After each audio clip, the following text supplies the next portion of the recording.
प्यारे बच्चों, क्या आपको भी कि और की कहाँ लिखा जाए इसमें दुविधा होती है? तो ये वीडियो आपके लिए है।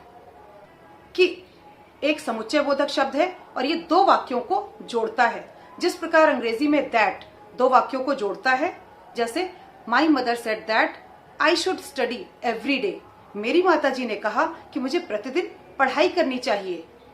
जहां अंग्रेजी में ओ आर और का प्रयोग होता है, वहां भी हिंदी में कि का प्रयोग होता है।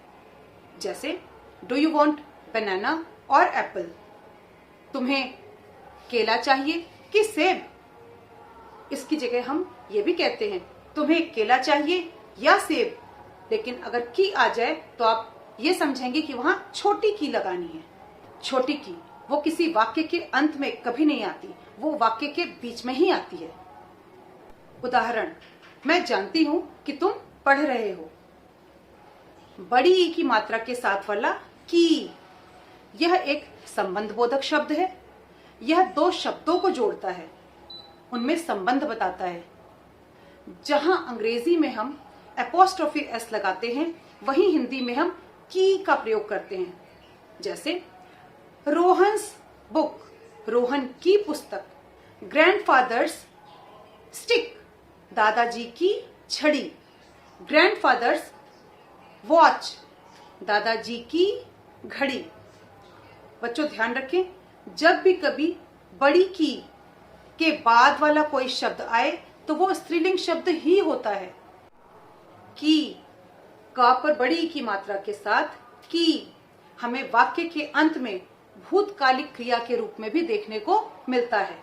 जैसे उसने पढ़ाई की, भूतकाल हो गया। करना, काम का खत्म होना, यहाँ की से बताया जा रहा है। कल मैंने अपनी सहेली से बात की, बात कर ली, काम खत्म हो गया, तो की भूतकाल के रूप में भी आता है। इस जगह ये वाक्य के अंत में लिखा जाता है। मैं जानती हूं डैश, तुमने पढ़ाई डैश। मैं जानती हूं कि तुमने पढ़ाई की। तो इस प्रकार एक ही वाक्य में दोनों छोटी और बड़ी की एक साथ आ गए।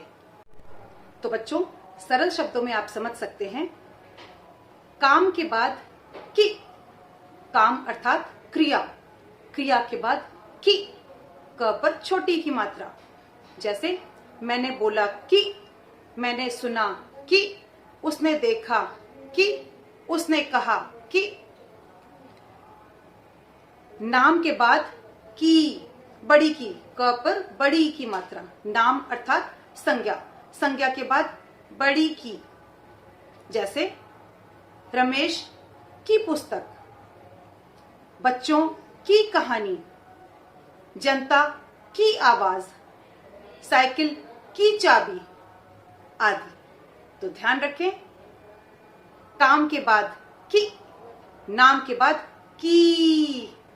बच्चों, ये वाक्य आप स्वयं हल करेंगे और मुझे बताएंगे। उसने यह गलती डैश डैश, उससे दोस्ती डैश। यहाँ कौन कौन सी की आएंगी वो आप मुझे बताएंगे। आज के लिए बस इतना ही। धन्यवाद।